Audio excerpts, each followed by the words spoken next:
Actually, what's very nice about Epicurus is he left us summaries of his own works. So that is a very rare event, literally, in philosophical history for someone to have left you primarily their own summaries. The only works we're moderately certain that survived from Epicurus were a series of letters he wrote to students and supporters. Since Diogenes' time, we've also been in the 1780s and again in 1850s in the Vatican Library, discoveries were made of some texts that are attributable to either Epicurus or some students, probably a generation after Epicurus. And so there's also a new collection of fragments that have come out in the last 50 years that are translations and sort of pinning these together.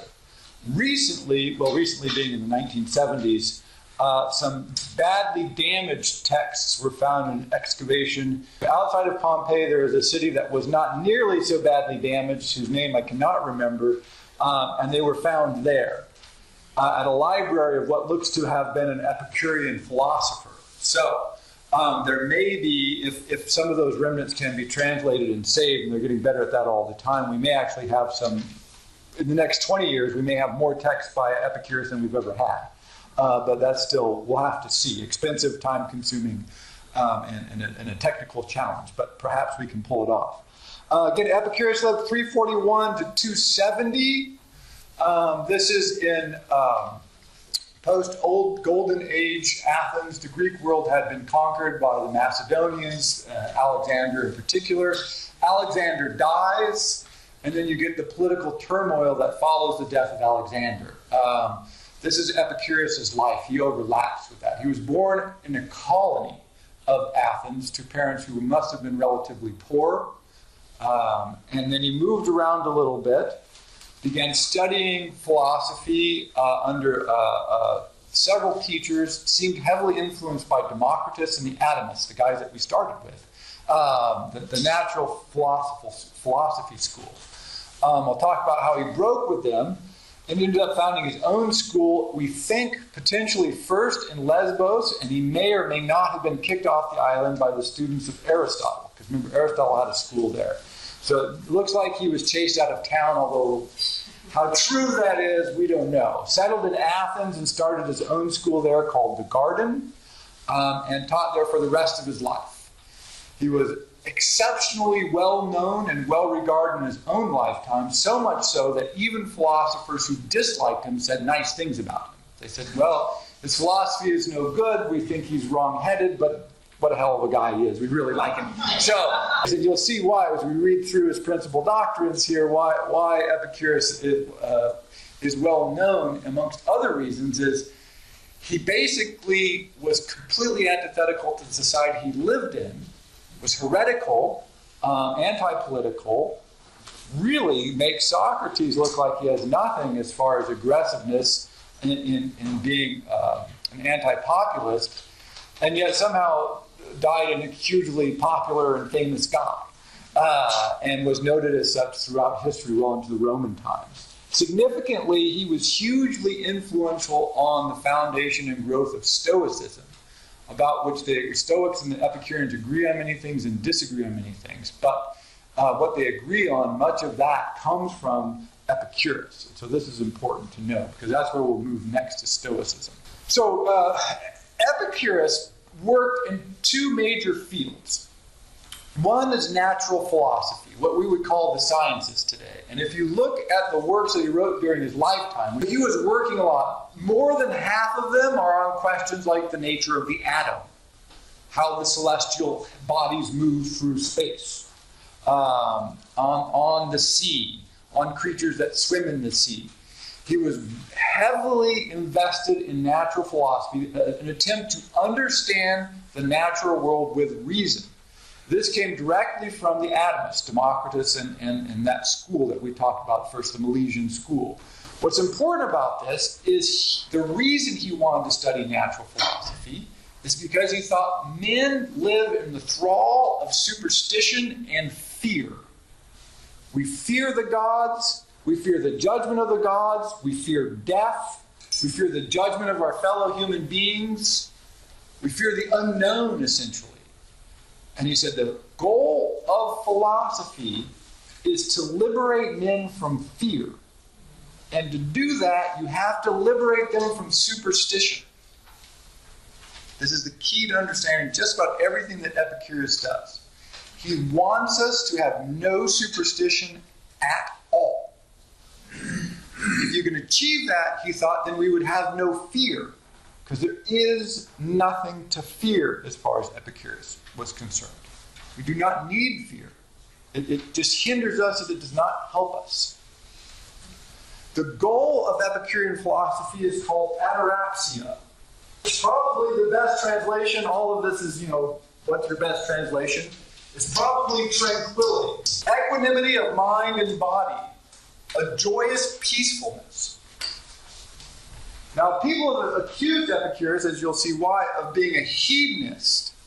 Hedonisia is the Greek foundation from which that's derived, and it's the word for pleasure as such. Now, hedonism is not the goal. Pleasure as such is not the goal of Epicureanism. And it's important to note this. Several places in the principal doctrines that we'll work through, the word in the translation is pleasure. But it's the pleasure of ataraxia, the pleasure of tranquility, peacefulness, quiet joy, meditative bliss, if you will, is what he's after. So he shows up in Athens, sets up his school in a garden. This is the step one that's crucial to note. He establishes his school in a garden. All the other philosophical schools were either in political meeting houses. This would be the Pythagorean sort of temples. Or in public spaces. Because the purpose of your politics was either A, to build a foundation, sort of a religious foundation that gave you power, organization, and strength, with which you could organize and affect your society. Or B, like Socrates and Plato and Aristotle, to influence the leading thinkers of your age to change your society. So you either need a tightly organized, centralized group along the sort of hierarchical church model, the Pythagoreans, there's other schools that did this, the Eleusinian Mysteries, or you needed to have a public space where you could influence the leaders of the time. Epicurus sets himself up in a garden. Why? Because he did not think you should have anything to do with the people around you at all. Politics is a recipe for bad ataraxia. You will know no peace or tranquility in your life if you mess with politics. It's just going to... What's important to note is this ran counter to the entire belief system of the Athenian way of life, and in fact the whole Greek way of life. To be a citizen, to be a member of the civic organization, to work for, serve the betterment of your community, this was the goal of life. This is what you were shooting for. Acclaim, fame, notability, wealth, power. Epicurus is like, no, no, no, no, no. All that's going to do is disturb you. It's going to remove your tranquility. So he sets up in a garden and he allows women and slaves to attend his school. Good Lord. Now that is desperate. Anybody will tell you that's a bad idea. Because he saw no distinction. He's perhaps the earliest radical believer in human equality that we have, certainly in this part of the world. He really felt, in practice, not just felt this, didn't argue this, but worked this out, that women and slaves were perfectly capable of understanding, profiting from, and enacting the wisdom that he was preaching. This runs counter to, again, the entire social structure of Greek civilization, in fact, almost every civilization in the world at that time. So Epicurus is a very strange thing he's doing here. He says, withdraw from the world and focus on a private group's primarily friends.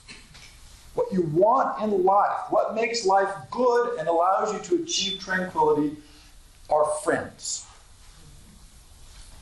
So this is what he sets up, a school in a garden, isolated from the rest of the community, where he says, don't have anything to do with people if you can avoid it, because they just make your life goofy.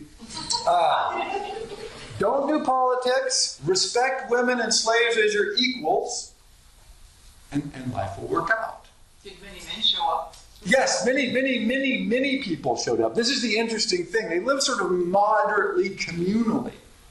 And seemed to enjoy themselves immensely, which also got the rumors spread that they were having like orgies, and it was just this big party that was rolling all the time. Because why else would you invite women and slaves, right? It would make no sense. You certainly aren't talking to them. And Epicurus basically said, "Sure, fine, whatever you guys think, I don't care." He also thought you should live as invisibly as possible. Being invisible is good. You don't want to be generally known. You want a quiet group of friends away from the world. Because again, invisibility probably helps with tranquility.